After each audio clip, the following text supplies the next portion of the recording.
তোমাকে ভালোবাসে, সত্যিকার ভালোবাসার জন্যই ঢাকার থেকে আজ এত দূরে আসছি আমরা, শুধু তোমার জন্য। তানহা, তুমি জাস্ট একটা বার ভেবে দেখো আমরা কত কষ্ট করে সেই ঢাকা থেকে আসছি জাস্ট তোমার জন্য। এখন আর আমি কিছু করতে পারবো না। আমার বিয়ে ঠিক হয়ে গেছে। আমি ওই দিন রাফসানের কাছে এই জন্যই গেছিলাম যে আমি কইতে পারি যে আমার বিয়েটা ঠিক হয়ে গেছে।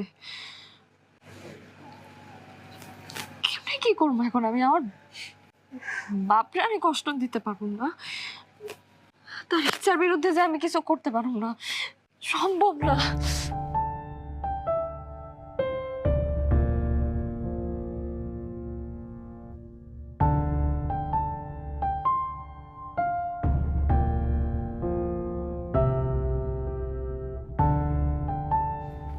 কি রে, তুই এখানে এখনো ঘুমাস নাই?